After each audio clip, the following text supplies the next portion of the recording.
All right, Heidi, welcome to the Integrated Athlete Podcast. It's great to have you on. So, how's everything going for you? Yeah, really good. Thanks for having me. This is awesome. This is amazing. I love what you're doing. Yeah. Yeah, beautiful. I'm excited to have a chat to you today, Heidi. And again, for someone like you, I met you like a year ago, maybe, or a bit less than a year ago, through some mutual contacts. Yeah. But yeah, so like doing the healing work that I did with you really was it was quite a game changer for me. And I've chatted to some other people, like Christy and I had a really good chat about some of this sort of stuff on our previous episode that we did. And it's like, you might start off your journey with the more physical side of things. So when you say, for example, looking to optimize your athletic performance, you're going to start with your food, your sleep, your hydration, your effective training in the gym and all that sort of stuff. But eventually, you get to a stage where it's like all this, the inner stuff and the mindset and the emotional stuff. It's like that then becomes the rate limiting factor as to like, what can I achieve?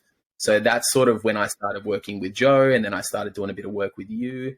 And that's where, for me, a lot of stuff just started falling in place. And it shifted a lot. So it's really cool. Yeah. It's, this, for me, like this work has like it's the foundational stuff. Like it's always going to trickle out into the physical, and I think you can't separate the physical to this work, but you can't have one. You can't just only be doing the spiritual and not the physical, and you can't only just be doing the physical and not the spiritual. Like it's you need both, otherwise you're going to be limited in some way or form. Yeah, 100%. And it's yeah, that's exactly right. I think, we like humans as we are, humans like extremes, right? It's all this or it's all the other, and kind of what side of the, spectrum are you sitting on. But like you said, in reality, they're really complementary opposites, and really it's all part of the same thing, right? Yeah. So that's cool. Heidi, if you could give us a bit of, just a bit of a breakdown, as to sort of what life was like, growing up for you, your early formative years, and then kind of what really got you into, health and fitness, and then what got you into doing all the sort of, inner work, sort of spiritual type work that you do now. Yeah. Well, in those early years, like as a kid, I remember I was the quiet kid. I was the really quiet kid. My mum used to literally say, you could have 10. You could have 10 like Heidi, because she's just in her own space, in her own world, doing her own thing. And every time I kind of reflect on that and like I'd look at my childhood, I always think like, yeah, I was really quiet, but I never felt alone. I always felt really, we grew up in the church, and I remember as a young kid being told like, you can talk to your angels, you can do all that. And I took that really literally. So I was always like in that space, communicating, like talking with things that I couldn't see, but I just kind of were like, well, if they're there. I'm just going to play and have a chat and do a thing. So I feel like that part of me, every time, as you would know, we sometimes delve into inner child work. Every time I go into my inner child, like that's always shown as this, this beautiful foundation that I've been given, that I've been, that I was able to be gifted from my parents and my upbringing. Like it was a really nice foundation to always have that. Growing up in high school as well, I feel like I always felt some kind of connection in that realm, although, it started to fade a little bit, but it never kind of fully went. I definitely wasn't like athletic or, I wasn't, I had a really athletic family. My brother is like one of those people that whatever sport or anything that he tried, he was just like a master at it. He was just amazing, but that was never me. I was just so much more reserved and just not in the physical. Yeah, I was never that physical kid. I never wanted to like do sports or, I was never into, if anything that I was into, it was like silly diets and, constant body image stuff, and always thinking, okay, what's the next thing? And just never feeling like it was enough in my body, right? Always never feeling like I was doing enough to make my body be a certain way.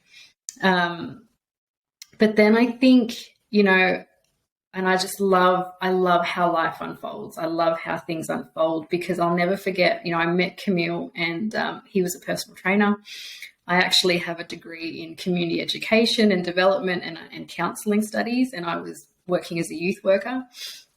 And when I met Camille and I was getting ready to move to Sydney, I'll never forget it. He bumped into someone and at the shops, and the guy was like, "Oh, have you done the check course yet, bro? Like, it's really good." And Camille's like, "Oh yeah, they came by and they visited us at the gym. I've got the book at home." And I remember this guy walking away, and I had no idea about energetics at that stage. Like, I was just, it was apart from, like, literally nothing about intuition, nothing about energetics, nothing about feeling people's energy. I had no idea that was even something that I did, or that was something that was, present. But I remember this guy walking away, and I said to Camille, "Oh, there's something about him. Like, what is it? Like, there was something, like, what is this course he's talking to you about?" And Camille's like, "Oh, I've got the book at home. Like, maybe one day, but not right now. I've got everything I need." And I was like, "Yeah, okay." And then, we were pregnant with our first baby, and just before, probably about a month or two before she was due, one of Camille's cousins said, "Oh, you should go check out these trainers in Bondi. Like, I think, go train with them. They're really nice. I feel like you'd vibe with them," to Camille. And we went there, and sure enough, like, it was just, again, that same feeling of, who are these people? Like, this is amazing. This work is amazing. But it wasn't even about what they were doing. It was like their presence. I was like, "Oh, I feel so, like, comfortable, and like there's something here." And lo and behold, Camille's like, "Oh, these guys do the same. Remember that guy you were talking about, Heidi, and you liked what he was talking about? These guys do that." I'm like, "You've got to do it. What is this?" He's like, "Check something." And I'm like, "You have to do this. Like, what is this?" And sooner or later, he pulled out the book for me, and I started to read through How to Eat, Move, and Be Healthy. And bit by bit, at the time, I was having our first child, our second child, but, Camille then decided to go and do HLC1. And, when Paul came down to Sydney 2 times, like, we just made sure that we went and we were there. And again, I didn't know what it was, but there was something that was really pulling me to it. And, and that was just the catalyst. And I remember having this dream at one point, after Camille had done HLC1, and we were setting up a gym, and this lady walks into the gym, and she's like, "Oh, I have a HLC1 certificate here for someone." And she hands it to me, and I'm like, "Oh, no, Camille did it. It's his certificate." And she's like, "My name was written on the certificate." And she looked me in the eyes, and she's like, "No, this is yours. This is for you." And I remember waking up thinking, wow, that felt strong. And then 2 days later, I'm online and I see the face of this woman again. And it was Vidya, who's someone that worked very closely with Paul. I was like, "Oh my God, that's the woman." And so I just said, "Okay, yeah, this is the goal. I'm going to work towards studying this and actually becoming certified as a Czech practitioner." So yeah, I feel like that was the kind of intro into how we study Czech. But I feel like the bigger pull into health and well-being was definitely, when my first daughter was born as well. It was just learning. I felt so blessed to be learning what I was learning then for her and her development and what we were going to, because I remember looking at all these things we were learning and then looking at things that were in the supermarket. I'm like, "Oh my God, like, baby food is saturated in sugar. Like, oh my God, baby food is, what are we doing?" Like, oh my God. And so it just became this huge mission to just, like, okay, this is terrible. Like, what are we doing? And that was, I feel like, the biggest motivation of all, was recognizing, oh my God, how far have we come? Like, what are we doing to these kids at such a young age? Like, I just was, it had a huge impact on us. And that's how we started. It was mainly with nutrition and learning as much as we could in that avenue. Yeah, I think it's a really powerful place to start, hey? Like, just starting with the basics, right? Like, if you read that book, and anyone that's listening, I always recommend this, to How to Eat, Move, and Be Healthy, pretty much to anyone I've ever coached, or, to anybody that I just chat to and they're sort of struggling with any kind of degree of health issue, because it literally is, it's like the Bible of the fundamentals of health and wellness that you have to do. Yeah. And if you skip this stuff, it's like, you're not going to get your potential. You're not going to reach your potential. Yeah. You're probably going to be in pain or kind of limited somehow in your life. So yeah, I think I think as well, that's some of the beauty of Paul's work. He takes really complex stuff, and he's done, years and years of research when he writes a book or creates a course or something like that. And he synthesizes it into real simple, actionable steps. Yes. He doesn't overcomplicate it, right? It's not scary. Like, it's not scary. Like, you can read that book and you can hands down apply it. It's not this crazy, like, over the top, complicated thing where it's just too hard to even start. It's so simple. And it's even like, taking 1 or 2 steps to begin with within that book is enough to create huge change. Even if it's just, focusing on your hydration for a while, even if that's your first step, like, that's going to have such a huge effect. Sleeping better, that's going to have such a mammoth effect. And as that builds and builds, then you can go into the bigger kinds of changes. And I mean, that's what the focus of check stuff is. It's not about doing the big stuff first. It's actually like getting your body ready you don't go straight into a parasite cleanse. You build that chi within yourself first. You do the things that you need to do. You're always checking your chemical load or your physiological load. You're always mapping out to make sure that the nervous system can actually hold that next layer of change rather than just pushing change. And I think, that's a huge thing with the check work as well, is it's not geared to just pump you and push you and break you. It's done so that you can create lasting pathways. It's done to really honor your nervous system, and I think that's a really, I don't think that's talked about enough, actually, in health and fitness, the health of our nervous system and why it's so important. Yeah, absolutely. Even the concept of, obviously we don't get stronger when we're in a gym, we don't get stronger when we're under stress.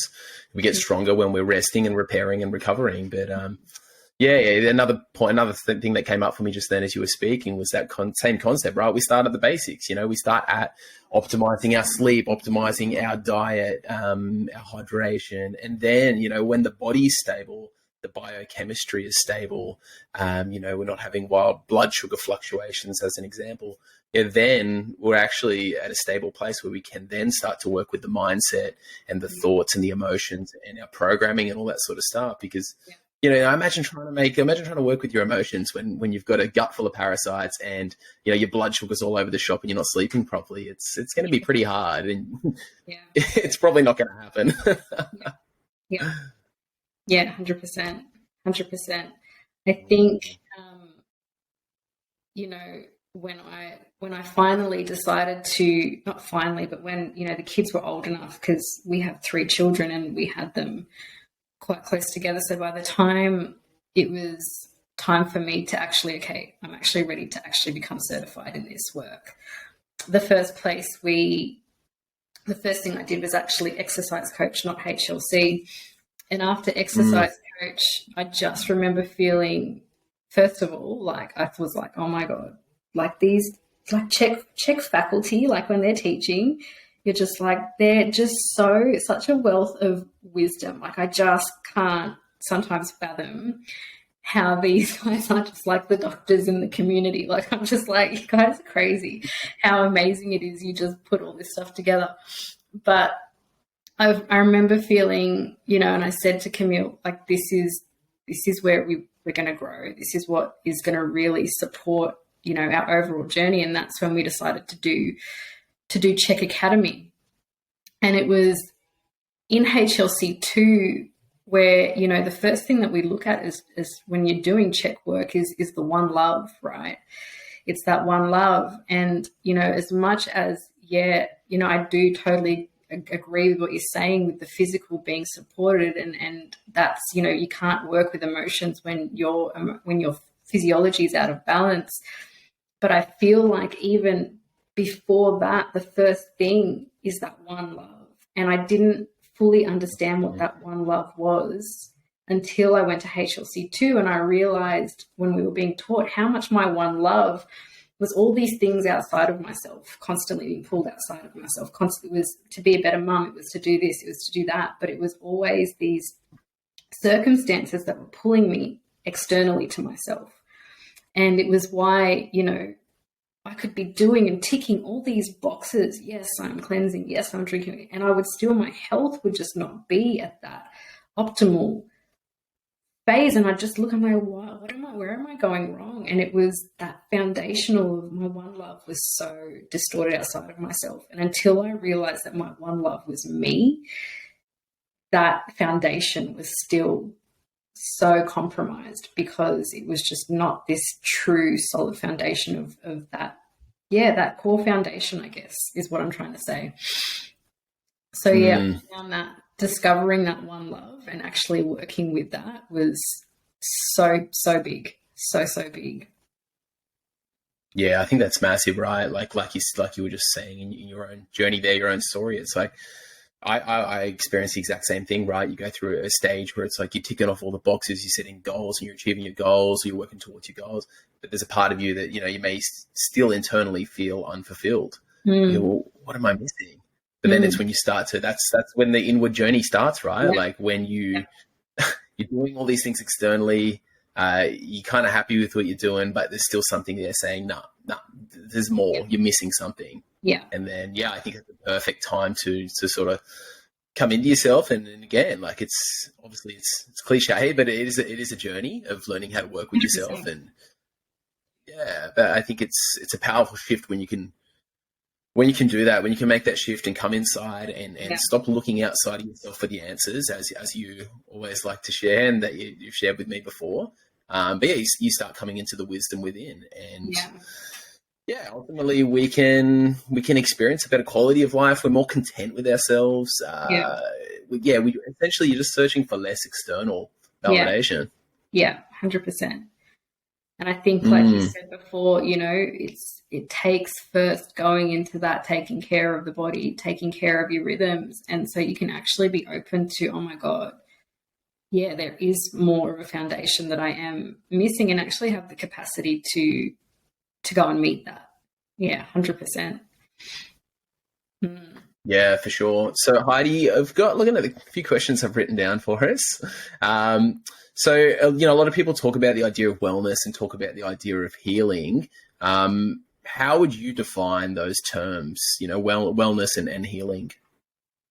I think healing to me is, you know, at first, if you'd asked me this a couple of years ago, I would have said what I feel like most people tend to, when they do step into the healing arena, what their expectations or their idea of healing is. And it's like there's a part of them that they feel is broken or something that's wrong, and it's like, this is what's going to fix it. I don't think healing has anything to do with fixing anything. I think healing is actually first of all, I think no one can heal you but yourself. I think that that's a really important thing to understand. No one is your healer. You are 100% your own healer. And you are not fixing yourself. You are remembering yourself. You are remembering yourself before you placed limitations on yourself through old stories, through programs, through conditioning, whatever it is. But healing is an unraveling of all of that. And healing is you coming into your own remembrance, a remembrance of that part of you that is limitless, that part of you that has so much potential, that is ready to unfold for you. And I feel like wellness, if wellness is anything, wellness is the tools to support that. Wellness is, you know, it is the tools in your journey to help support you as you're going into a deeper remembrance of that. It is the sleep, it is the food, because it's like, again, it's one thing to do spiritual work, but if you're not grounding that into your body, well, it's not going to be created here. And that's what wants to happen. It wants to be here. We're not here by accident. We're not in the physical just for the sake of it. So I think wellness is the tool that we use to support the full expression of our healing, of our remembering, and to actually manifest that remembering. In short, I guess. Yeah, that's cool. What come up for me was, you said a really cool point. You said, you know, there's nothing to fix. And that I think is so paramount. And what came up for me when I was doing a lot more, physical sort of rehab stuff and working in physio clinics and that sort of stuff was, a lot of clients would come in chronic pain, as people do sometimes. And yeah, they use the terms, I'm broken. I feel broken. I'm broken. And it's like, whoa, hang on a minute. Just like, you got to stop talking to yourself that way, because if that's your internal dialogue, if that's your internal language, then, your body's only going to respond to what you're thinking and saying, right? Yeah. Mm. And I think that whole, when you start to speak to yourself with I'm remembering a high potential, or I'm choosing to heal, and it's a remembering. It's not something that you have to create. It's something that's already there. You're just trying to unfold it and allow it to come forward. It's not something externally that you have to try and go and find, or, that it's outside of you. Again, when you're in that state of I'm remembering, myself without limitation, I'm remembering, myself in a higher potential. It is you start to really realize this is here. It's not something I have to go out and find. It's here. It's present. It's within me. It's accessible. And I think that removes this whole daunting task of I need to try and find healing. I need to try a way to fix this. I need to, this, which again just keeps pulling us outside of ourselves constantly. Mm-hmm. So I suppose then, is that why you think, for example, some people get physical injuries, or they get sick, or they, sort of a disease process starts within the body? Do you think that's the ultimate aim of those things, so people can then actually start to come into themselves and start to learn about themselves on a deeper level? Yeah, I think so. I think, pain is always, as we learn when we're learning through even the check work, it's there to teach us something. It's there to show us something. Sometimes it's there to slow us down. Sometimes it's there to bring us present. Sometimes it's there to show us, hey, maybe you can be choosing different options to feed yourself. Hey, maybe rest is something that you've overlooked. Hey, maybe your nervous system is just in constant overdrive and you are needing to come into more stillness. And the body will, the body is such, I think as well, and something I've learned in exploring breath work as well, was really understanding that the body is our greatest ally, and it's one of our greatest allies, and that it doesn't do anything to harm us. It's never trying to harm us. The body is trying to bring us into equilibrium in some way. And when we pay attention and we have a different dialogue with that, we have the opportunity to open up to see what that is. But so often when we are in pain, it's like my body's against me. My body is, it's not working. Well, no, your body is working. It's just, how are you creating a dialogue to open up to learn from your body? How are you creating a dialogue to actually receive what your body is trying to show you? Yeah. Well, yeah, something that just came up for me then as you were speaking is that, again, so Paul talks about his idea of the pain teacher, and it is, like we said, it is here to teach us something. But I can't remember where I heard him say it, somewhere, maybe on one of his 1,000 YouTube videos or something. But he was talking about when a painful experience or a physical injury or something like that, when it actually comes into your life, to actually give thanks to that pain teacher.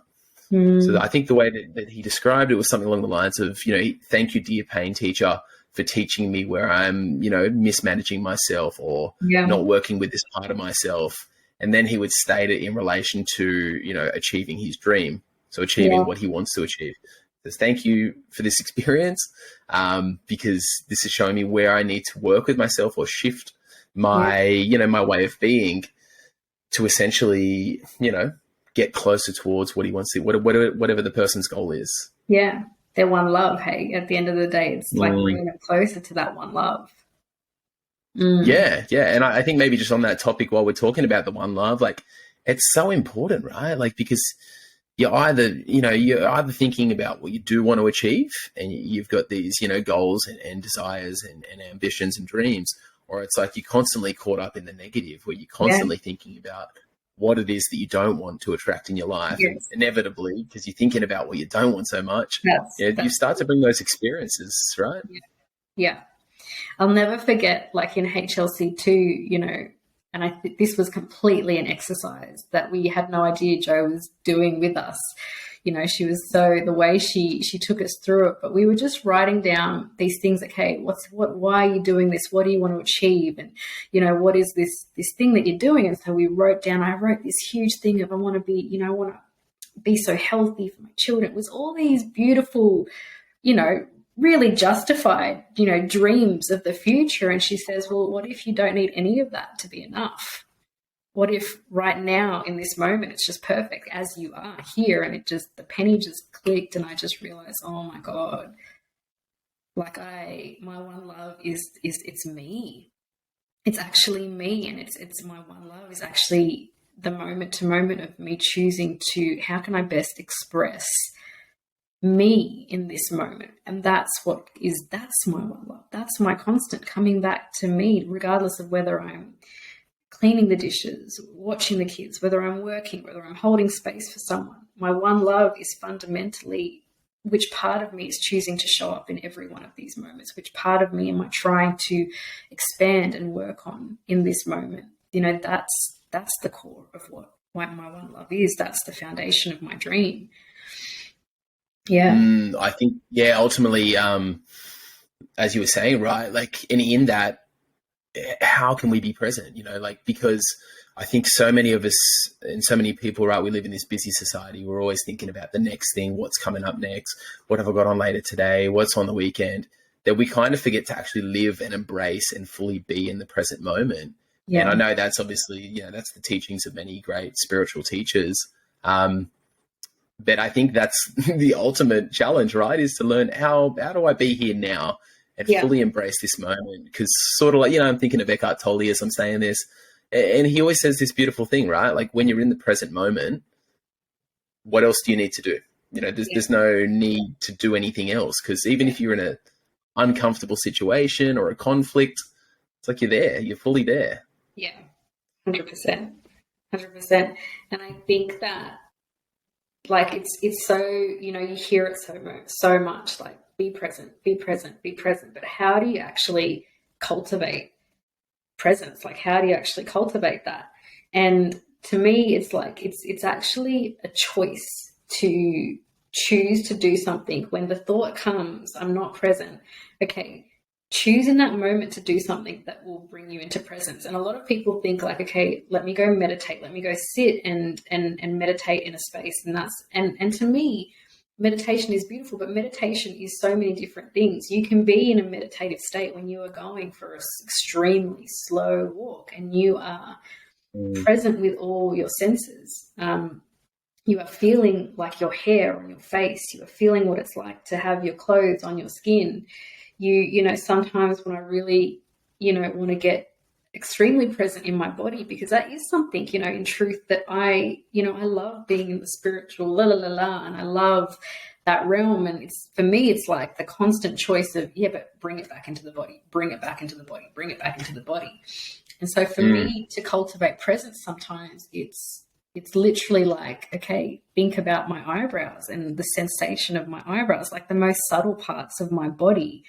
Just putting on my timer for 5 minutes to be present with, okay, feel what it's like to feel the very tips of your hair, the very tips of what does it feel like to have cold on your skin? What does it feel like to have heat on your skin? And straight away, I'm coming into here and now, you know, or I'll go for a walk or a run and be like, what does the wind feel like right now as it's touching my cheek? Or what does my feet feel like as it's planting on the ground? Like, but it's a conscious choice over and over again to choose to bring my attention here, bring my attention to where I am, bring my attention to where I am.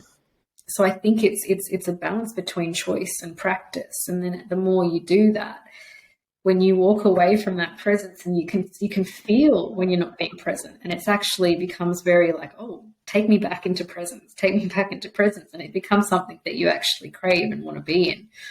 But you know, starting small, even 2 minutes, putting on your timer for 2 minutes of a practice where you are becoming completely aware of your sensations in your body, I think is really powerful.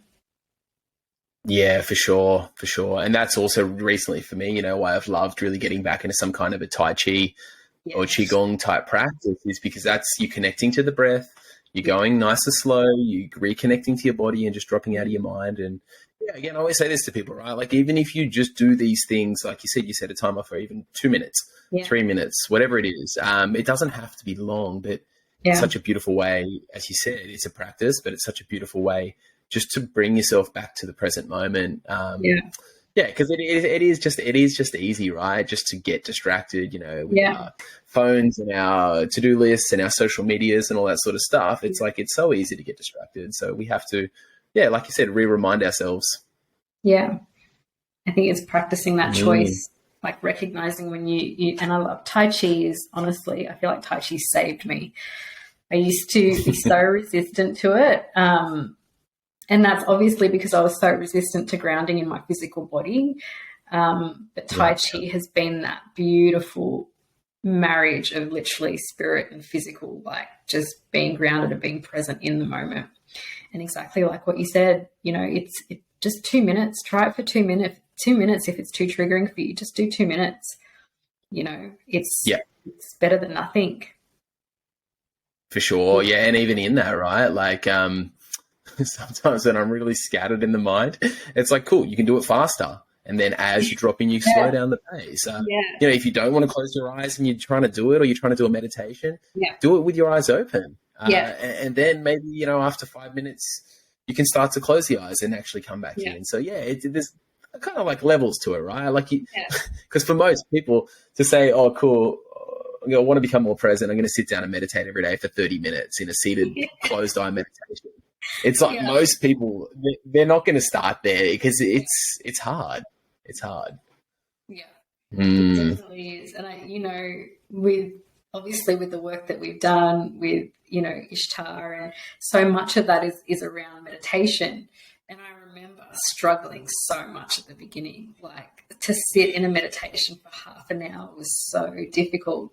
But again, like you said, it is that practice of just doing the small things. And if you are agitated, do it with your eyes open, do it at a faster pace. Like, it'll settle. It's the expectation that we have to do it this way, and you're only going to be in a meditative state if you do it like this, that then creates the whole separation of just not wanting to even engage.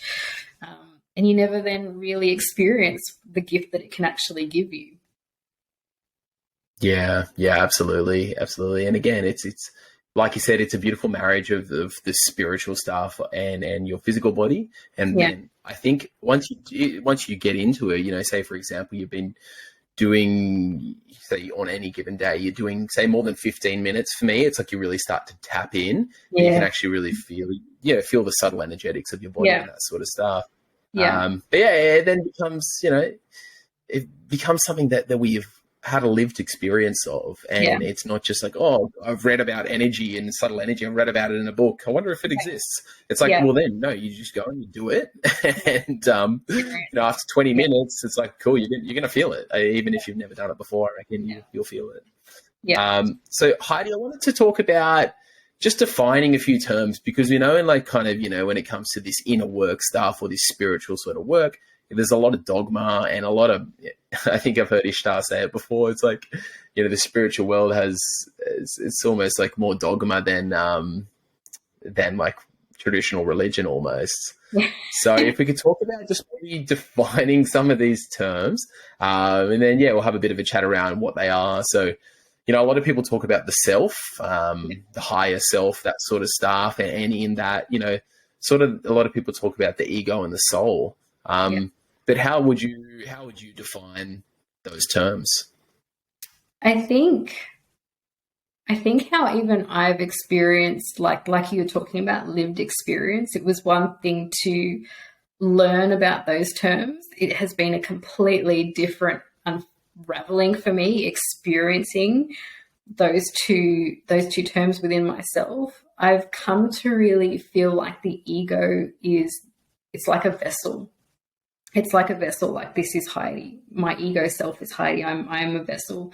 I can either be a vessel, my ego can either be the vessel of, old stories, limitations, separation, because the ego always feels like I'm Heidi and you're Dan over there. We're separate beings. So the ego can either be this vessel that carries, separation beliefs. It can be the vessel that carries our shadow parts. It can be the vessel that carries our conditioning.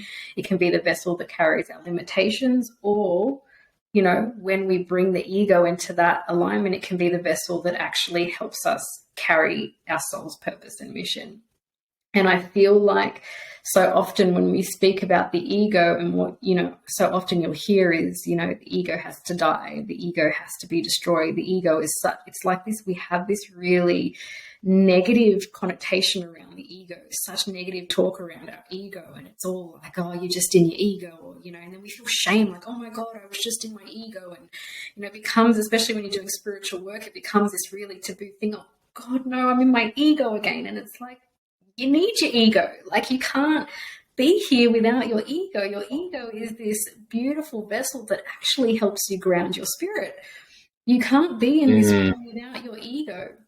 But what we're learning to do here is allowing our ego to be this expanded vessel that actually carries our soul through, right? Which is, and our soul, you know, to me, it's like, it's that part of me that is unconditional. It's that part of me that has no limitation.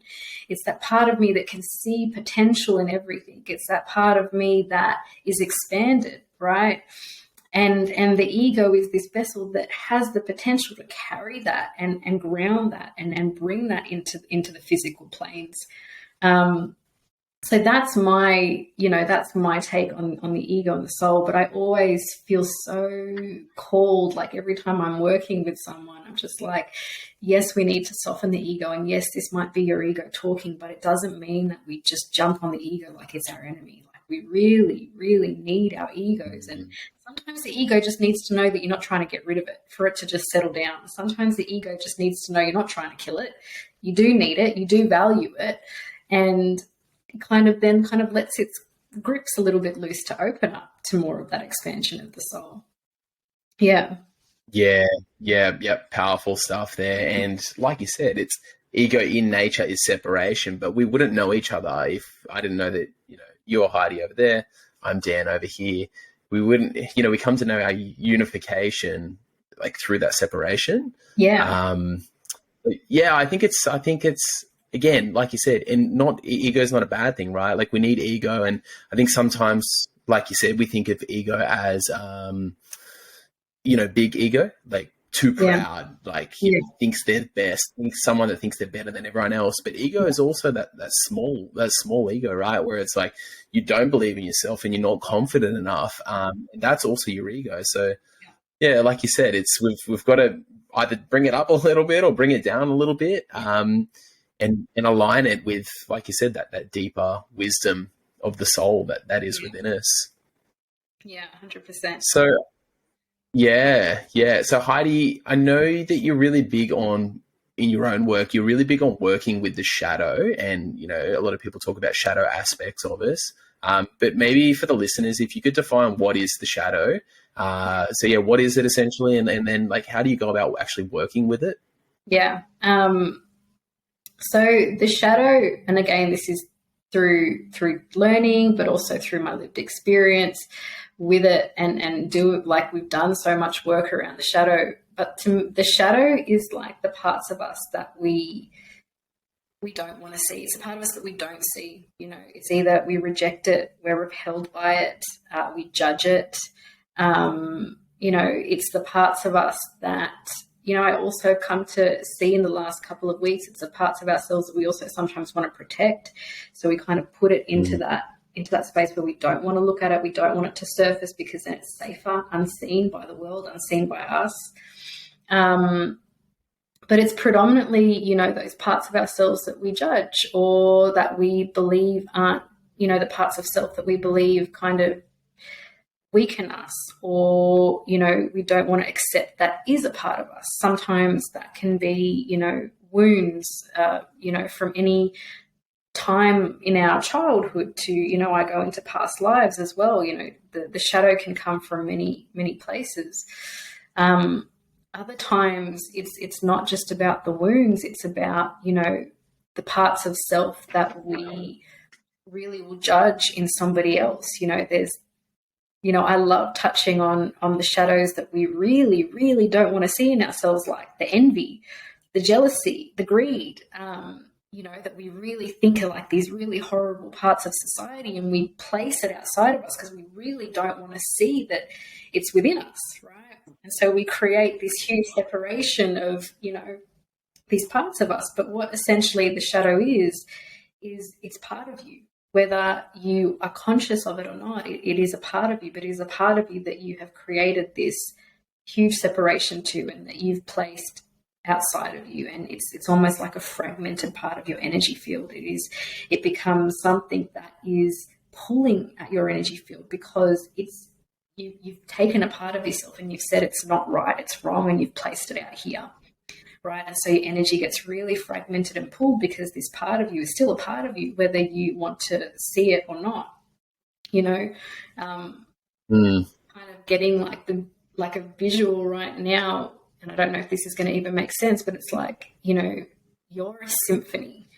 You're this amazing symphony of sound. And, there'll be parts of you that are playing really nicely in that symphony. And then there'll be parts of you that are playing out of tune, they're just not playing the same song as you, right? And what we will tend to do is be like, well, you don't know this song, so off you go. Like, well, you don't get to be part of this symphony because you're not playing the right song.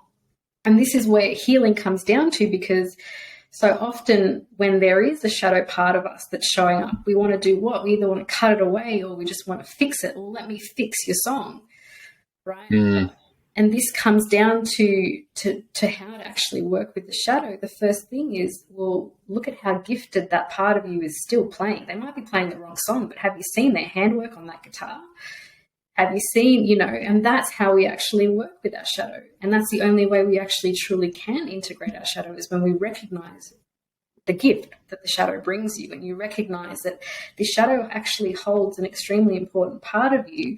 Yeah, they might be playing the wrong song or out of tune slightly, but look at that finger work on the guitar. Look at that rhythm that they're playing on the drum. Like, that's a gift. Bring it in.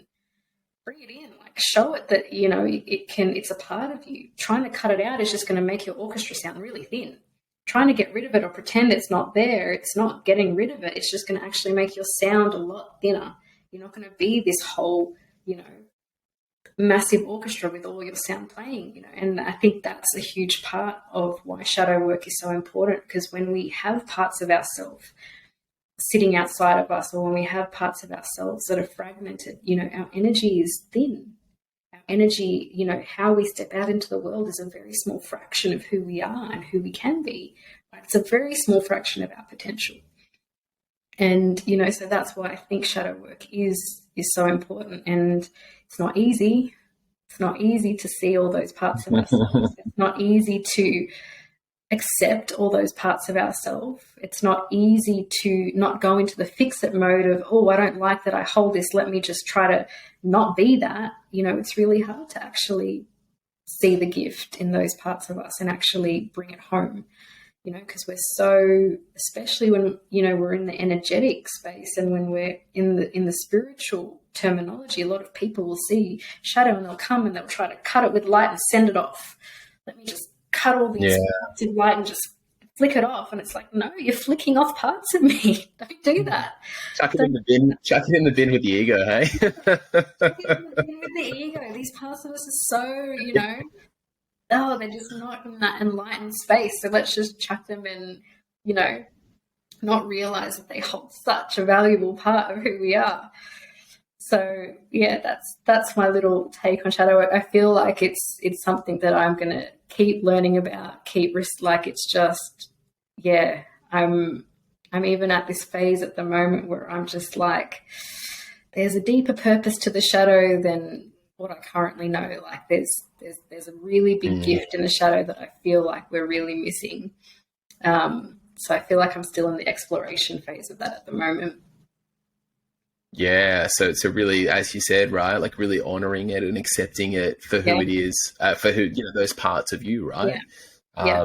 Like you said, I don't think there is such a thing as pushing it away or cutting it away, because that not, like, as say, for example, you pick up a pattern of your own, go, fuck, I really don't like it when I do that, or why can't I react this way, or why can't I be more of this way?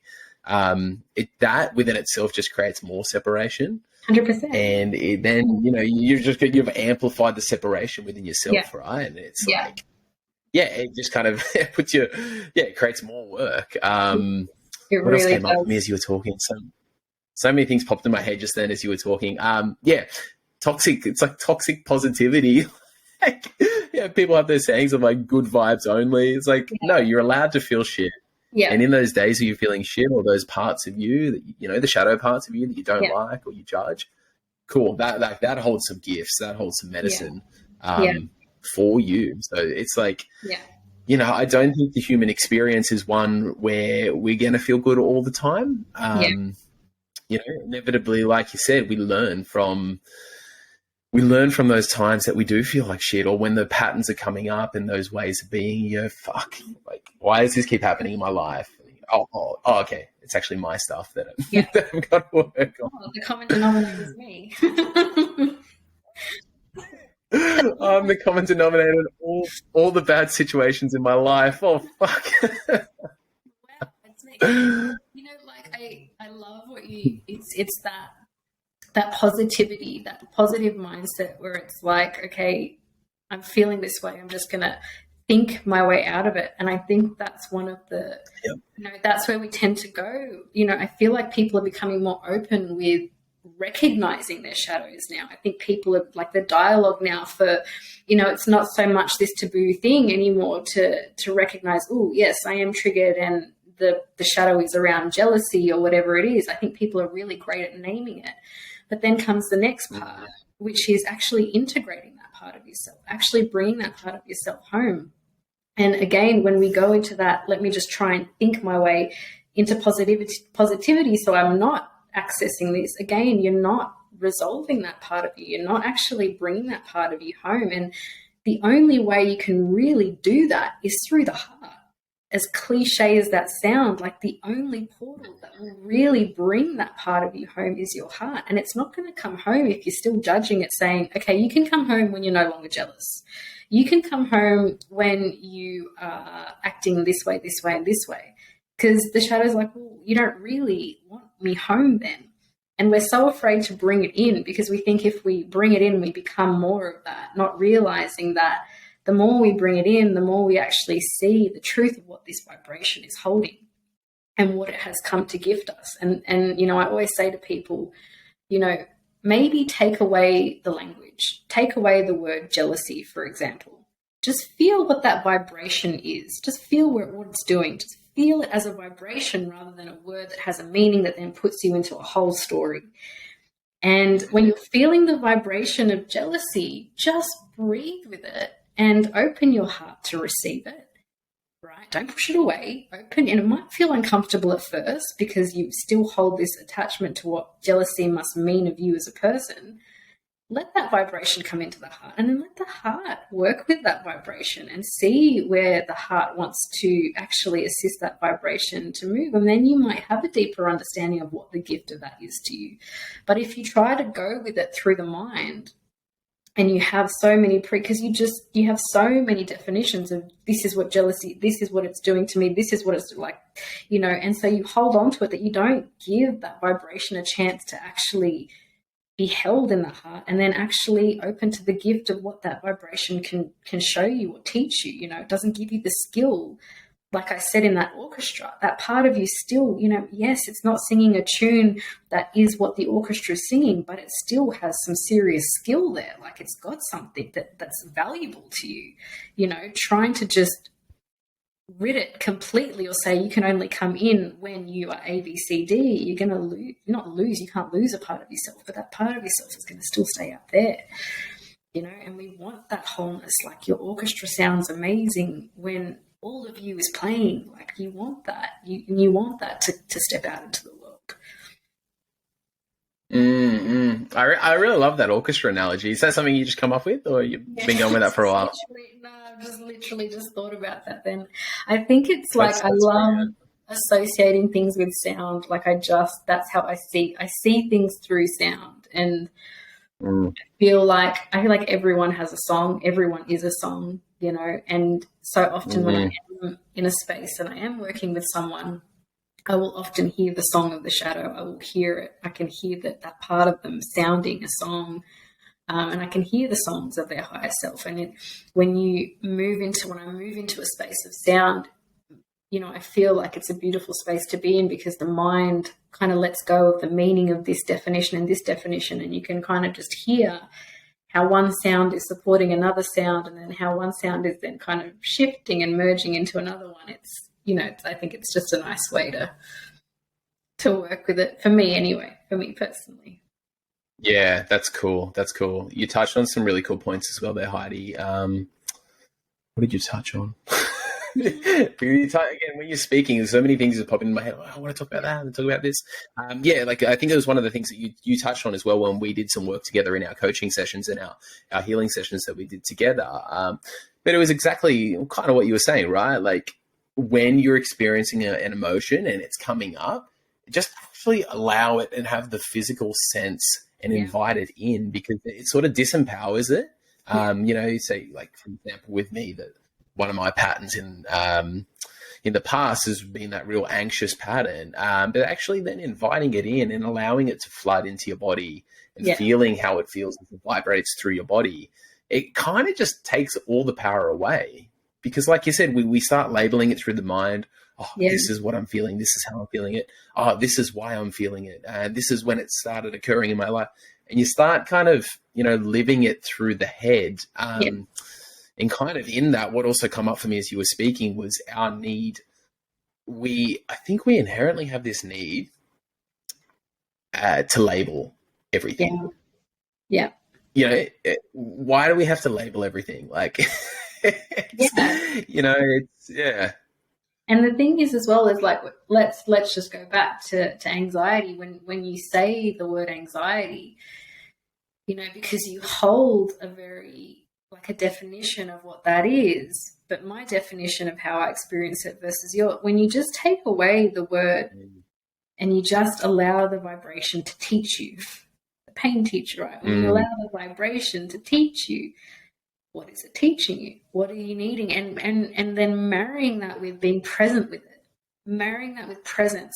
So feeling the feeling, allowing the vibration and becoming just present with the vibration, right? And then in that moment, because you're present with the vibration, choosing to then open this vibration here of your heart to actually work with it, rather than your head trying to work around it and understand it and figure it out and fix it. Right? Because that's what the head will do. The head has a story, doesn't like it. How do we fix this? And then the head goes into that fix-it mode.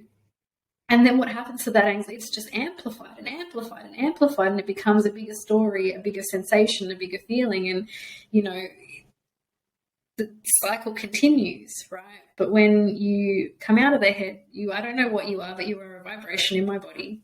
I may have recognized you as anxiety, but in this moment, I'm choosing to just see you as a vibration. This is choice, the power of our choice. And in this moment that I feel you, I'm going to just choose to open my heart. And I'm going to let go of what that needs to feel like. I'm just going to see what vibration my heart wants to do. Let's just see how it wants to meet you. And then just sit in presence and just observe and allow and trust, I think that's, there goes. That's bringing presence into practice. That's bringing choice into practice. That's, bringing heart work into practice. It's so important. Yeah, beautiful. And again, that's merging like a lot of stuff that we've chatted about thus far. But yeah, realizing that, it doesn't have to be a separate practice, right? Like, it doesn't have to be working with yourself is only when you're sitting in meditation with your eyes closed. It can be anything comes up, or anything happens at work, or, in your home life. It's like, cool.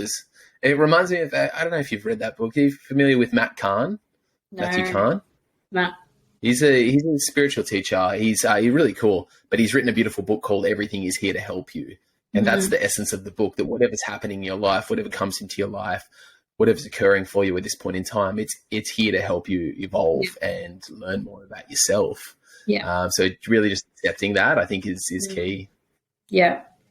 And it can be a hard one to accept at times, but that's that's where the wellness comes in, as well. When you're going through things like that, that's where that wellness also comes in. Because if you are having a hard time and it's just even sitting with an emotion and allowing it, that's where, okay, water. That's where sleep. People so underestimate the power of sleep. Oh my God.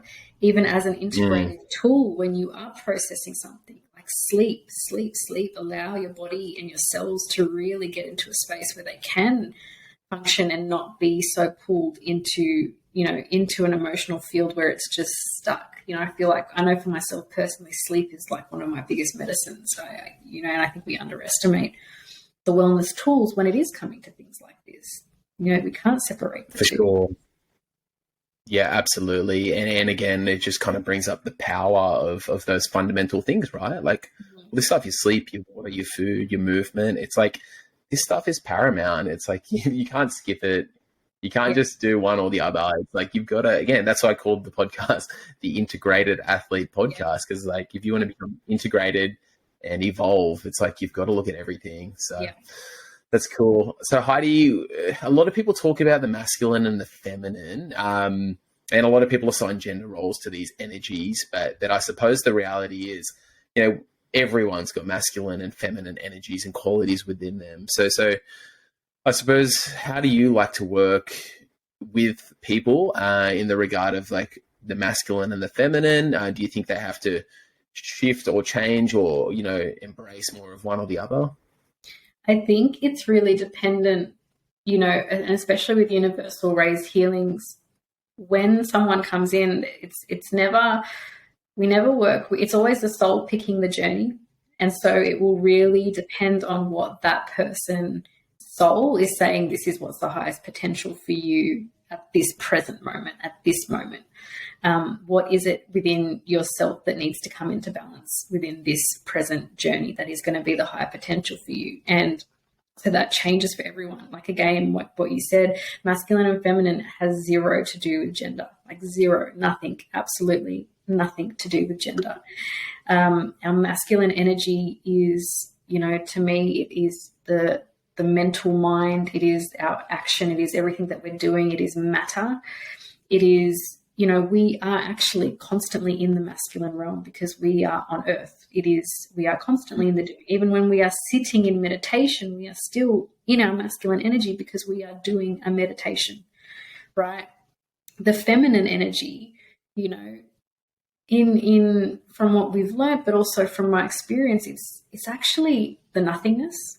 To me, it is the void. It is where my lower mind actually doesn't go to that place. I'm in complete stillness. I'm in nothingness. I'm in the void. I'm in the womb. There is no action there. It just is, right? But, especially in the teachings and and how we learn through Ishtar's work and the universal rays, that the feminine is where our higher consciousness actually sits. It's where we access our soul. It's where we access our higher self. It's where we access those higher frequencies, right? And so when we are balancing the masculine and feminine, we need the masculine to be able to choose to even want to go and receive from that space, right? We need our masculine to, and again, a lot of people are like, oh, the masculine. The masculine is so important because without that masculine, we don't move in this world. Without that masculine, we can't make that choice to go and actually receive from the feminine, right? But the feminine is that higher consciousness. It is that space where the lower mind isn't there taking over. It is stillness. It is the consciousness of our higher self that sits there. And so when we're working with that balance, it's like, okay, some of us can just be in that place of receiving from our higher consciousness, but then we don't know how to bring that into the physical to action anything. Or other people are completely just in that constant actioning, but they're not actioning out of alignment with a higher potential that their higher self can actually bring to them, right?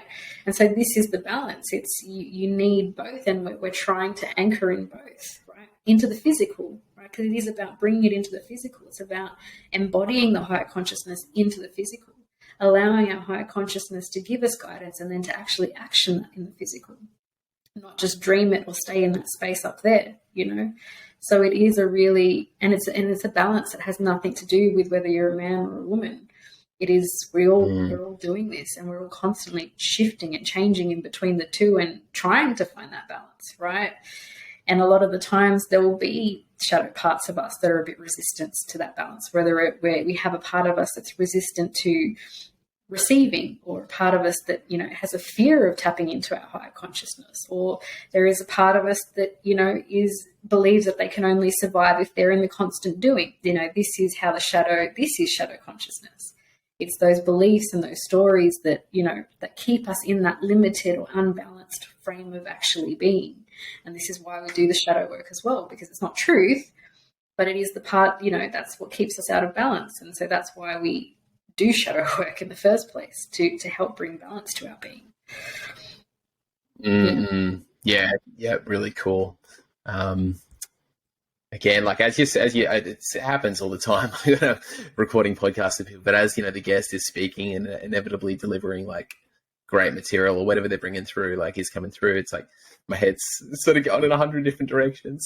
But yeah, that's really cool. So it's sort of like, as you said, it's an energy that is within all of us, the masculine, the feminine. And I think what you touched on is, you know, that is the hardest thing. It's like, am I creating from or for my highest potential? And then do I have the masculine flowing through me where it's like I can go and action that and do the things and put it out to the world, and whatever it may be in whatever avenue that looks like. But yeah, like, because like you said, a lot of us get caught up in the stories, the stories that are running our lives of, I've got to do the job that I don't like because it pays the bills, or, you know, I've got to be miserable in my life, or, you know, life's tough, or these sort of stories. It's like, they don't really serve us, right? Yeah. And those are the stories that are kind of that surface to be brought home, right? That's, you know, and most of us, you know, when we first start looking at those stories, we're like, oh, I don't like this story, and I just want to have this story done. And, you know, when we first start out healing is, how can I stop doing this job that makes me so miserable, or whatever it is. And again, that's going to just create more misery. But when you open to, okay, yes, this might not be serving my highest potential anymore, but wow, for a long time it did serve me, and I honor the part of me that had the discipline, or whatever it was. What did I learn from being in that job? What did I learn from being in that position? That's the gift that shadow may have for you. And that's when the shadow actually comes home and integrates, and you're able to take that gift and go into the next stage, right? But when you're in just constant judgment or resistant of that part of you that was in that space, it stays there. It stays fragmented. It stays external to you, and you leak your energy into that. You know, and all of us have so many stories. We have so many stories, and, you know, this is the beautiful adventure of constantly observing what's playing out, isn't it? Just constantly looking and being like, that was an interesting response to that environment or to that experience. What was that about? Why did I explode like that? That was a huge emotional response. Why did I get so angry when they said that? I don't know why. Oh man, but yeah, like you said, like we've talked about, right? Like that's the gift. That's the gift of when you observe yourself getting upset, triggered, judging. It's like, cool, that's what I've now got to work on. Heidi, you've sort of talked a bit about, you know, we talked about the concept of creating from the highest potential, working with the soul. How does someone know essentially if they're working more from the shadow or more from the higher potential? Like how does someone know what they're operating by? I think that's where the observation is so important, because you'll see, you know, the shadow is the unconscious. We're not aware that we are sometimes functioning from that place. But the only way we can see that we're functioning from that place is through our environment, through our interaction with other people, through our triggers, right? Through our emotional responses. You know, if we are constantly being triggered by something, hello, shadow, there's a shadow aspect right there that's asking to be looked at, right? If there is a situation or an experience that is on repeat in your life, right? It could be, you know, certain relationship patterns over and over and over again. Have a look at that. There's a shadow within that is asking to be looked at and brought home. if there is a certain story that every time you hear it, it's like it agitates, or, you know, it has some kind of response in your system, that you're working with a shadow part of yourself. Higher potential is, to me, it's a moment to moment choice. It's actually a choice, because, you know, every time I talk to people about accessing that higher potential, it's like, it is about coming into that present moment and saying, okay, what's the highest potential for this moment? What is, and tuning into soul and saying, okay, I've got for example, I'm triggered because I've got A, B, C, D, E, F, G to do on my to-do list so that I can create A, B, C, D, E, F, G. I really want to create this. I really want to get it off the ground. But you can see already in my field as I'm talking that I'm triggered, and my parts of my body are tense, and I'm like attached to a certain outcome, or I'm just, you know, things aren't moving how I want it to move. And so this is when you go and you sit, well, what's the highest potential for this moment? This is where you tune into soul. And I'll say to people, when you first start doing this, often soul's not going to be like, well, this is going to be the big plan and the big picture, and this is what you're going to create. Often soul will be like, well, have you gone and drunk water yet today? Often soul will be like, have you put your feet outside? Often soul will say to me, today it's one email to one person. It's not that massive list that you think is the higher potential. It's actually one email to one person. Today is actually about becoming present again. And again, this is then where our choice comes in for a second time, because we've chosen to ask, but then do we choose to actually bring our masculine into alignment once we've received that information from soul and choose to actually action that bit of information? Do I choose to continue with my 10 things on my to-do list, or do I choose to align my masculine in balance with what I've just received from my feminine and only do that one email and go drink water? Right? And it takes practice. It takes practice to do that. It takes practice to trust that part of yourself. It takes practice to, because and this is where the ego becomes the vessel again, because it can either be the vessel that's like, we need to get all this stuff done, or it can be the vessel that says, okay, this is what soul's guidance is. Let's action this instead, right? And the ego will have shadow parts of it that will say, no, but we're not going to be able to make it if we don't do A, B, C, D, F, G. But this is where the power of choice comes in. This is where that alignment of the masculine and feminine comes in, because you always have the power to choose, right? And this is that masculine coming into alignment. I'm choosing this. And so often when I have chosen the more gentle path, or whatever soul has given me, I've received so much more from it. I've received, one time it was like, today you're cleaning the house. I'm like, what? But in that, I'm getting all of these aha moments, and suddenly the flow of, I was so stuck, and the flow starts to come, right? It's like, I just needed to actually remove myself. Soul knows, right? Soul is unlimited. Soul is unconditional, and when we give soul a chance to actually express itself and guide us, we create so much more than what we think we're capable of, and it's a beautiful practice, but it does take practice, because sometimes soul does ask for random things. And you got totally. Yeah.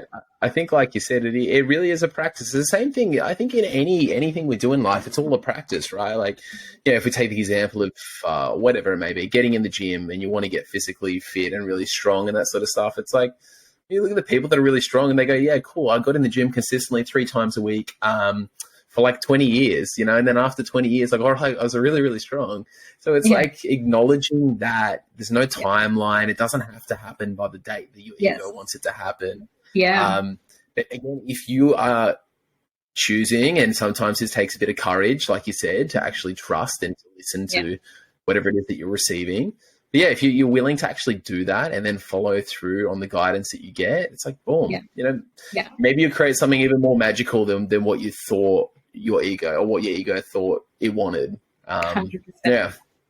Yeah. Big time. Big time. So Heidi, we've sort of talked about a lot of like really great things, a lot of really, again, powerful takeaways, hopefully for the listeners as well. So I suppose we did talk about triggers and the idea, that when we get triggered, it's like it's something of our own to work on. And maybe if we could talk a bit about projection, so we also project our shadow onto other people, right? And then we sort of project it and then judge them for it. Hey, yeah, that's a really big one, and often it's because there is a part of ourselves that's almost it's too painful, or we just really don't want to accept or see that part of ourselves, and so we will ultimately see it in someone else, and we will see it as someone else most likely doing it to us, or we will judge that behavior in someone else, see that they're doing it to whatever, to their community or whatever it is. But ultimately it's something that we really don't want to see within ourselves. It's ultimately something that we don't want to recognize is within our own field. I'll give the example for myself. Like, if I feel like someone is trying to control me, or you're so controlling, or this and that, right? Ultimately, if I take a step back, again, sit into my heart space and say, hey, what's actually going on here? It's like, well, where am I feeling out of control within myself? Where am I potentially trying to control parts of myself? More often than not, it's like that part of me that I'm trying to control is my own flow of my feminine. It's usually the flow of that high consciousness, because I don't trust it. I'm trying to control it, right? And because I'm not ready to resolve that within myself, I'll just see it in the external world as someone else. And this is where shadow work is so important, because this is how we get to know our shadow. This is how we get to know what's going on within us. And if we can take a step back when we're being triggered by someone else in particular, we have the opportunity to be like, oh, wow, okay, this is me trying to control my own flow of my soul, or this is me like scared to let go of control within myself, that more wants to flow through me. But it takes dialogue with the self. It takes dialogue with the soul. It takes like a bit of curiosity. But the main thing that blocks that curiosity is when we just go straight into that judgment. And so, the first thing is when you're feeling that around other people, or when you feel like you're being attacked by someone else, or there's a behavior in someone else that you don't like, get curious about it. Step back and don't judge yourself for judging, because that's almost like the first place people go, like, I feel so bad for judging. And I'm like, you're just going into more shadow right now. Step back from judging your judgment and just observe. Just observe your judgment. Just observe and get curious. What is this actually bringing up for me? And how am I doing this to myself, or how do I feel this is affecting me? And then have a deeper look at, okay, how can I bring this part of my symphony home? How can I, there's a skill in here, there's something in here that's for me, and I'll bring that home now. So, but that is, when we see projection, when we do project onto other people, it is something that we're holding. It is something that we're working with. And if we have the ability to observe and be curious, we can actually unravel what that actually is. Yeah. What come up for me then as you were speaking, I've heard other people talk about it before, but it's like, if we're talking to it, we've got to treat internally, we've got to treat ourselves, or our shadow, or our soul, or, whatever it is, the internal parts of us. We've got to treat it talk to it like our own best friend, right? Like, imagine if you're talking to your best friend and they tell you about something that's going on for them, and you're a fucking idiot. Like, just like, oh, why would you do that for? It's like, we wouldn't say that to our own best friend, but we speak like that to ourselves quite commonly. So I suppose that's one of the biggest challenges for many of us is, well, actually, no, how do I speak to myself with a bit of compassion and with a bit of patience and a bit of understanding, right? Like, I think for me, that starting to do that practice and incorporating it more and more, it's like, well, that's been like a game changer. Because like you said, the pattern for so many of us when we start to learn how to work with our thoughts and our emotions and our programming is judging the judgment, or judging what comes up. And it's like, again, like you said, it doesn't really get you far, does it? Yeah. So many times you like, I see it over and over again, people judge their judgment. They actually become judgmental of the fact that they're judging themselves or judging someone else. It's just like this big entanglement of judgment. We all do it. Like, we all do it because, again, that's how we suppress what we don't want to see within ourselves, because we have so much of, and a lot of the times it's like, if I show this part of me, I'm not going to be accepted. I'm not going to survive. I'm not going to be liked. I'm not going to be in the community. I'm going to be, sent away. Like, this is not an acceptable thing to be or have around me. And that's why it's a safety. It's a safety net that we think we have to create. And I think that part of, opening up is create safety within yourself for these parts of you to come home, because when they feel safe, they'll come home. And that's just going to build your orchestra. That's going to build your sound. That's going to bring that wholeness to you, because they do have a gift, and it's ready to be seen, but we have to be open to seeing it. Yeah, massively. So Heidi, we talked a bit about, before you mentioned the idea of tapping into the void, and the void is like that feminine consciousness, and the void is, I suppose, the space. I think Ishtar says it in one of her meditations, it's the space between the matter. And I think that's a beautiful way of saying it. How do you think we should go about tapping into the void? For you, is that more a process of dropping into a meditation and then you're starting to quiet yourself, or is that through other practices? Look, I think the void, to me, it's you access the void through your heart. Like, it's the first thing is that the void is, it's not something that you necessarily, you tap into it, but it is a huge part of who you are. Like, the void is your own being. It is you, right? It is a part of your consciousness, and you tap into that by tapping into the heart. However, sometimes it's not, again, necessarily about sitting in meditation and calling on that space. Whilst that is very, very powerful and beautiful, I feel like people underestimate the power of intention and asking for that part of yourself to step forward, right? And sometimes for me, it will literally be a 2-minute practice of, just sitting and saying, okay, I just call on the voidal presence of me to hold me right now, just to hold me. Like, that's it. I don't need anything else from you, but just to hold me. And straight away, I can, for me personally, I feel that stillness just, and that's it. I can be driving a car, I can be out and about, but it's that, again, that conscious choice of choosing to call on that part of you. It's that conscious choice of choosing to access that part of you. And it's that conscious choice of allowing that part of you to be present in your day-to-day, present in your moment to moment. It doesn't have to be when you're sitting at an altar. It doesn't have to be when you are in a space where you're doing healing. It is present all the time. It is with you constantly, because it is you. It is a part of you. It is a part of your being, and it's not conditional. It's not going to just come when, certain elements are perfect. It's always there, ready to hold you, So often my practice is to, even before I go to bed, call on that part of me to hold me as I sleep. To stay filled with that. I set that intention just to be surrounded by that as I sleep, cocooned in that space of my heart as I sleep.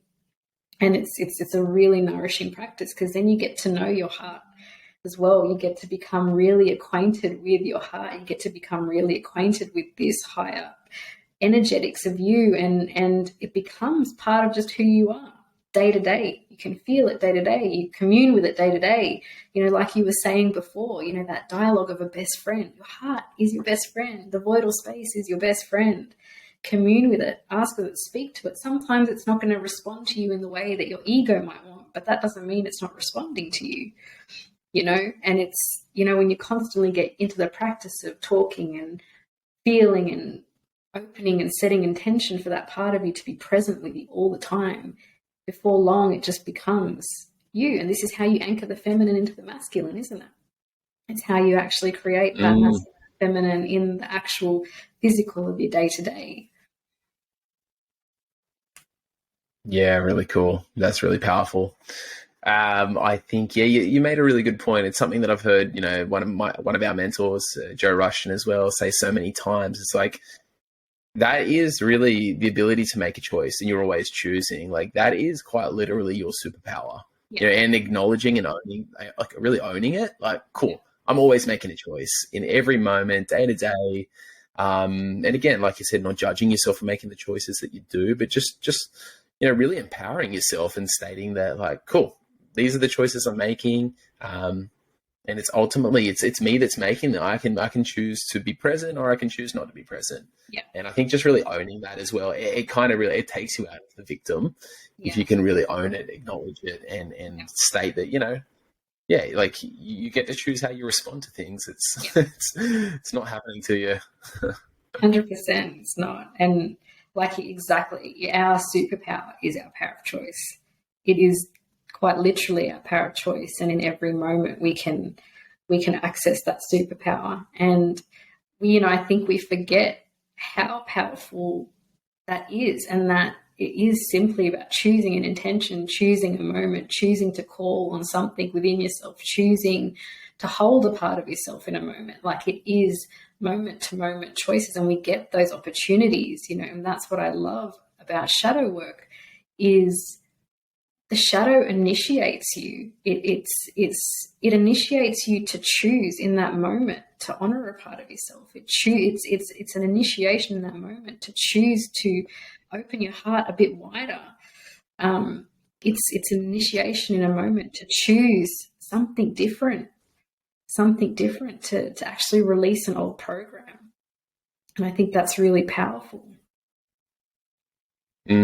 Massively. And you've touched on the term intention as well. I think intention, as you said, that within itself is also so powerful, right? Like, like you said, you're going for a walk in nature, or, you're playing with your kids, or, you're starting your day, or whatever it is that you're doing. It's like, well, just maybe set a little intention. And it's like, maybe that intention is just to be more present, or maybe that intention is just to be a little bit more, show a little bit more compassion, or be a little bit more grateful. And it's like these tiny things in your day. It's like, setting an intention literally takes 3 seconds, saying to yourself what my intention is for the day. But I sometimes forget to do it in my day to day, right? And then the days that you do it, you go, oh, wow, that actually did like carry over. That did have a tangible effect on my day. 100%.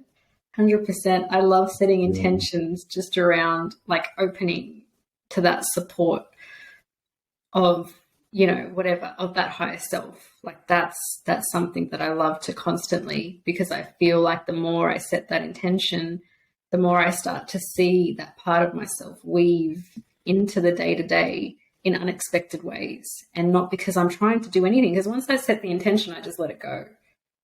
Once I set an intention, I just allow it, because I choose to believe that intention's unfolding however it needs to unfold. I'm not trying to control how that intention unfolds. I just know that it will be, because I've chosen that.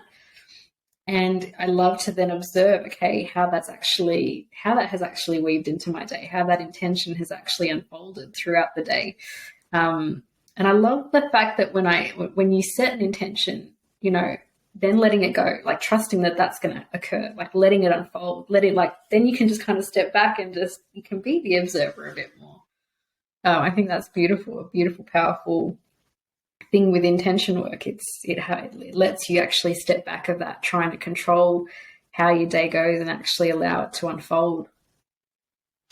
Yeah, that's been one of my most powerful lessons, I think, over the last, I don't know, say a few years, maybe even more so like the last year. But yeah, letting go of that control and just trusting that whatever your intention is, or, whatever you think is in your highest potential, just to let it to unfold the way in which it's going to unfold. And the more, it's a paradox, right? Like, the more you try to control every little part of your life, the less enjoyable it becomes. And it turns out the more you try and control it, the less you actually can control. It's like you just get less overall satisfaction out of it.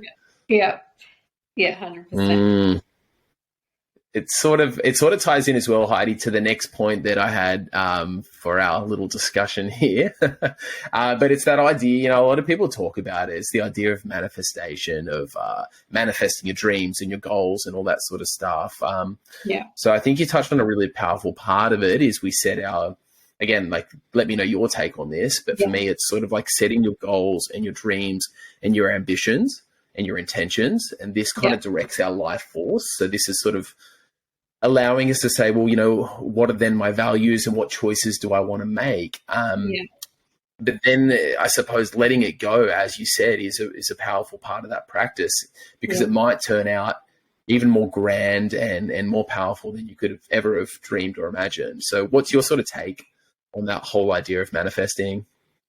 I feel like manifestation is something, especially in the last 3 years, that what I originally thought it was, or how I originally worked with it versus now, is such a completely different take.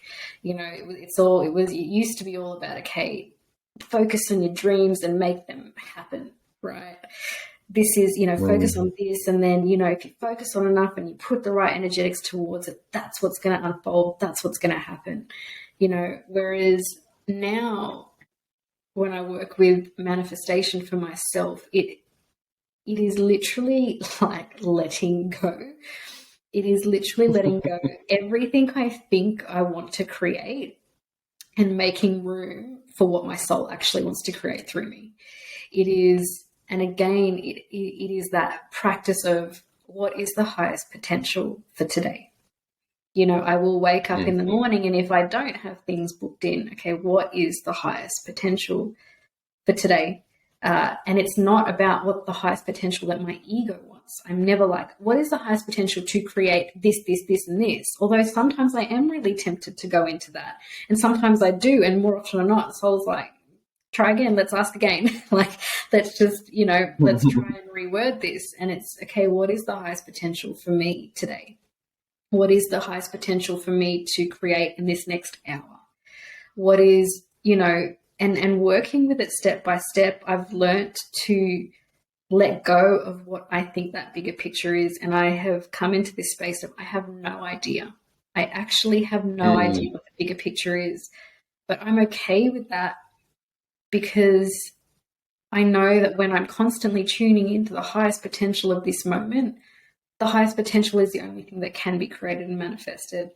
But I have to let go of what I think that is. I have to let go of what I think, what avenue that is. I have to let go of, because at the end of the day, if I'm holding on to it, that's still some form of limitation, right? The soul is that part of us that's unlimited. It's that part of us that doesn't have borders and boundaries, and, you know, it has the potential to create. But if we're not choosing that moment to moment, or if we are fixated on one kind of potential, we don't give ourselves room to allow that higher potential to flow through. And I say that, but it's harder, it's easier said than done, right? It is obviously a lot easier said than done. I have by no means perfected this at all, right? But, you know, so often I just get shown, like, come on, right? And I, you know, moments where I have let go. So, you know, what eventuates is like, I could not have picked that. I would not have even, that wasn't even slightly in my vision. That wasn't even slightly anything that was even slightly tingling in my mind. And it's like, when you have moments like that, it's like, okay, yeah, letting go is probably the most powerful thing you can do. And communing with soul moment to moment. What's the highest potential right now? What's the highest potential today? What's the highest potential for this week?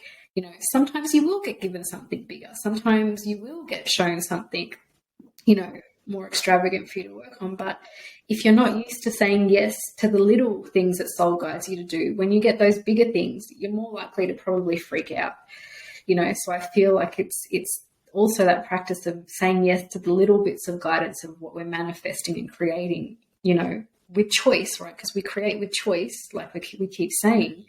When you keep saying yes to those little choices of what we are creating moment to moment, then when the bigger things come, we're more equipped to saying yes, because we are just so used to saying yes to soul. And then the bigger asks don't seem so big. You know, those bigger pushes and nudges don't seem so big, because we're just in that pattern of yes, yes, yes, okay, you know. Yeah. Can be so scary, right? Like for me, I'm really learning how to drop into that slowly but surely. But yeah, it can be really scary initially of like, fuck, like this is what I thought I was here to do, or this is what, you know, I've studied this, or I'm doing this career, and now it's like I'm being asked for like a bit of a career change, or things like that, right? Like it's not an easy thing to listen to that deeper guidance. But it is ultimately, like you said, it's in the highest potential. It is the most rewarding.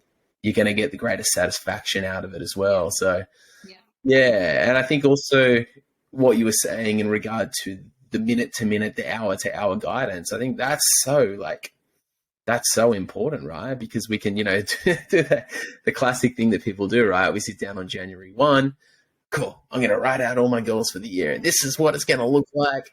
And this is what I have to do each week to achieve these goals. And it's like, cool. Like, what if you're creating that and setting your goals purely from ego?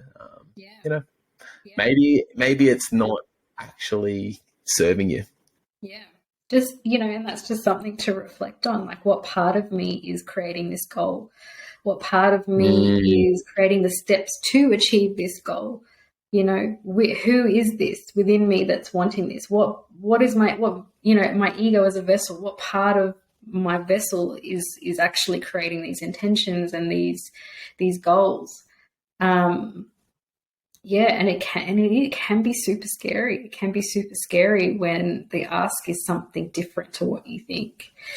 And that's when I think, again, that's when the wellness practices really, really help. Because it just supports everything, because you just at least can be really solid in that physical presence that you can, okay, keep going. Yeah. Yeah, 100%. And I just we talked a lot about, Paul in the Check Institute, Paul Check, at the start of this episode. And it was like, ultimately, I think out of all the things I learned from Paul, it's like that idea of, where he teaches soul communication in HLC 2. But I've heard he's done it on other podcasts as well, where he runs you through the basic yes, no. It's like that, I think, is ultimately one of his greatest gifts that he teaches through his teaching. So, apart from all the physical exercise, the rehab, the assessment, the health stuff, like out of all that stuff, it's all amazing. But it's like where he teaches soul communication, I think, I don't know if he knows this, but like that's ultimately, I think, what he does best, because I really haven't seen it very many places, or really haven't seen it elsewhere, right? No.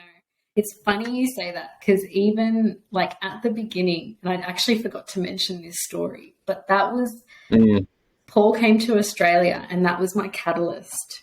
He was doing a nutrition talk, and I went to his nutrition talk, and he was going through all the nutritional stuff, and it was all beautiful and interesting. And then at the end, he's just like, but if you really want to know how to eat, you got to connect with your soul. And at that time, I was going through such a dark night of the soul. I had no connection to my soul.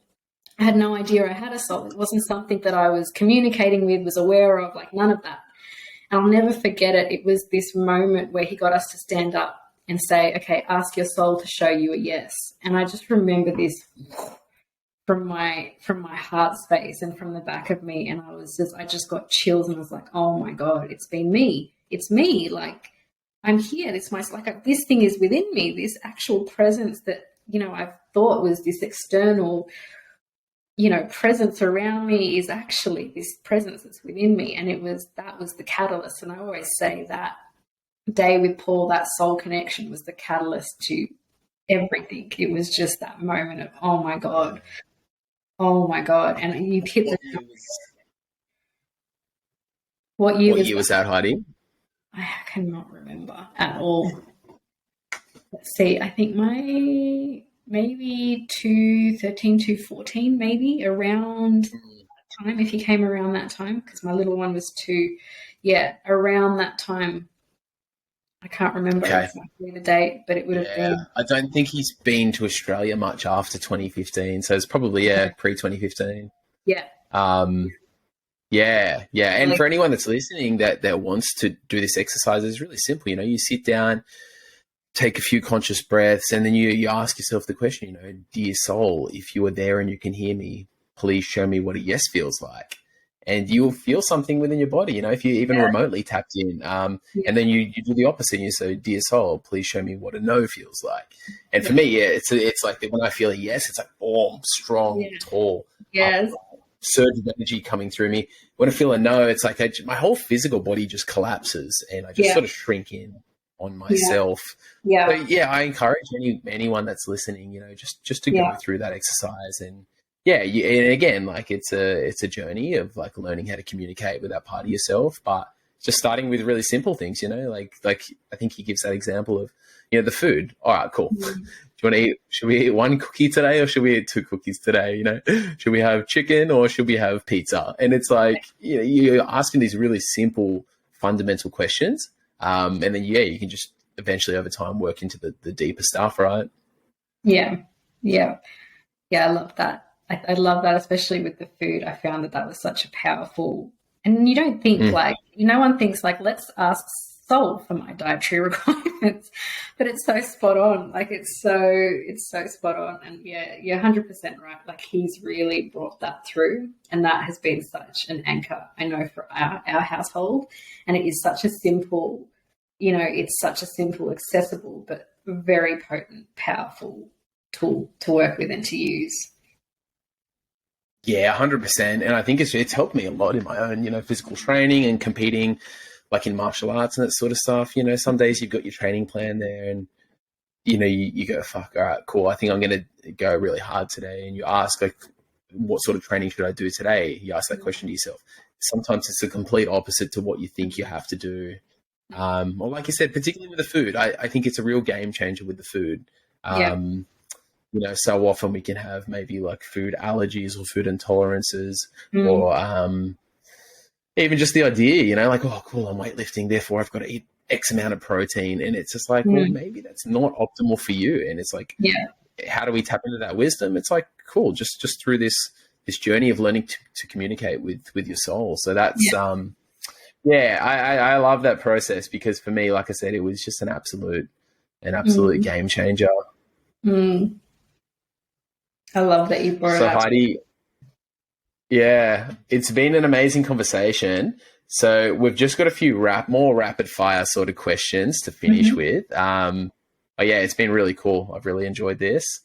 So, all right, we'll go through some rapid fire questions. I'll give you 30 to 45 seconds for each question. Good question. Yeah. All right. What have you changed your mind on over your career?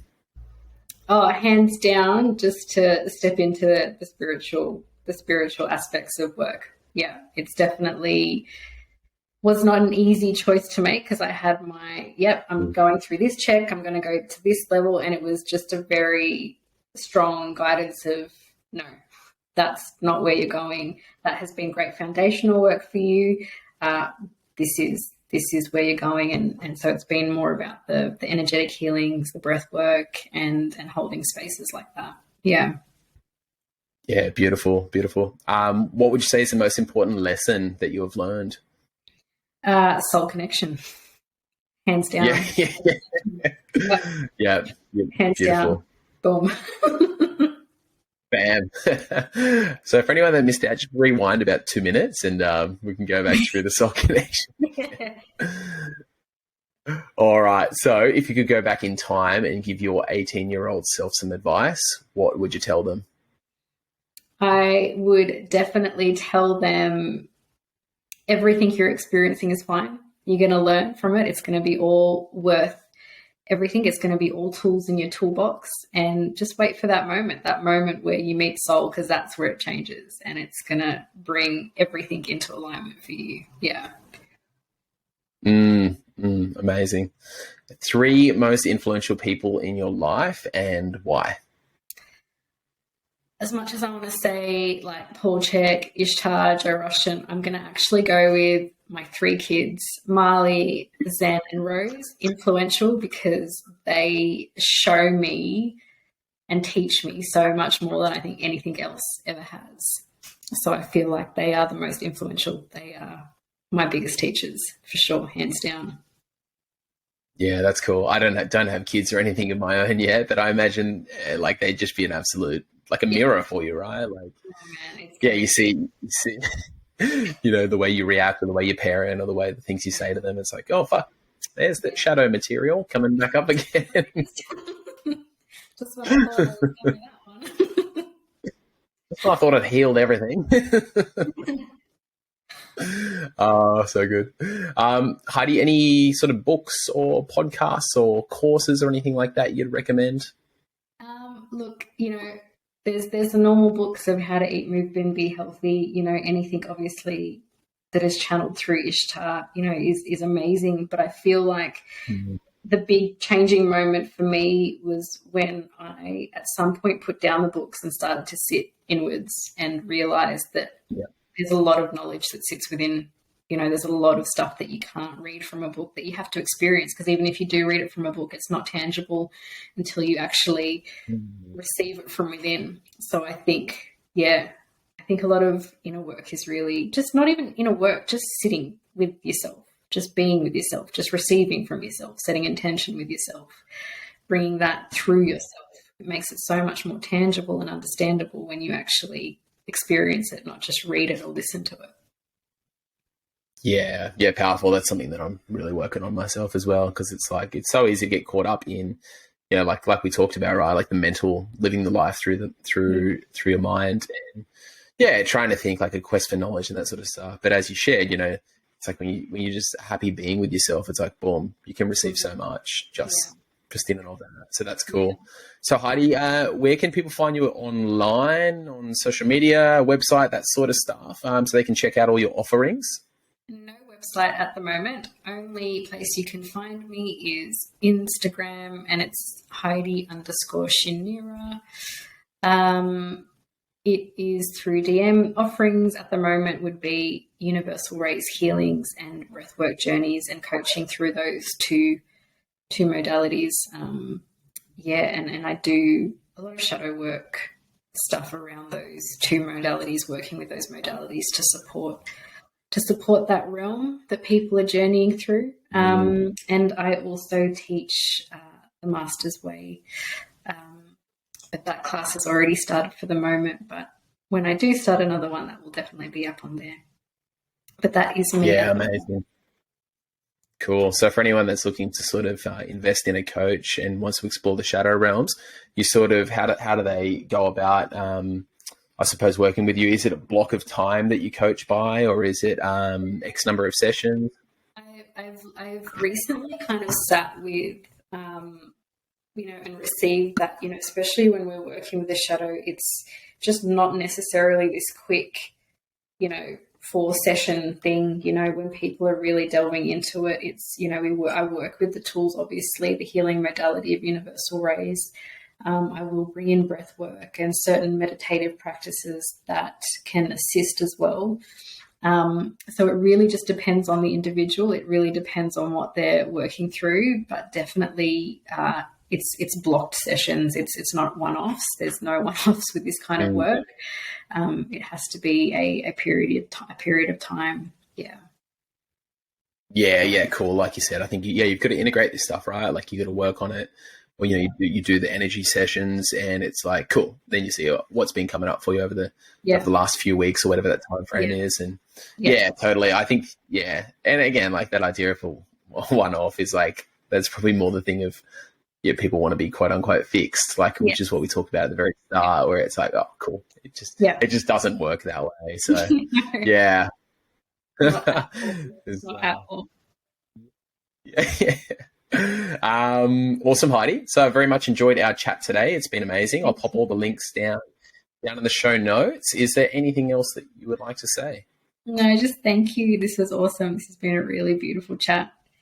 Yeah, I love what you're doing. I really do. I really love what you're doing. And people need to hear this. People need to hear you, and you're expressing yourself. It's beautiful. Yeah, thank you very much. And again, like like I said at the very start, like you kind of the work I did with you. When was that? I don't even know when it was. 6 months ago, maybe. More. Yeah, roughly. It's roughly 6 months. Yeah, but for me, like that was it was transformational. And again, the work that you're doing with your clients and the teachings and all that sort of stuff, it's like boom. It's not just work. It's like it's life-changing work. It really helps people shift. When they're feeling stuck, when stuff's like you said, when the same patterns are coming up, it's like when you're doing the mindset and the journaling and all this sort of stuff, and you're reading the books, but nothing else is changing, it's like, cool. Yeah. Go and work with someone like Heidi, you know. So, it's been cool. Amazing. Thank you. Yeah, it's been Awesome. an amazing journey. Thank you. Cool. All right. Thanks, Heidi. I'll chat to you soon. Talk to you soon. Okay. Bye. Bye.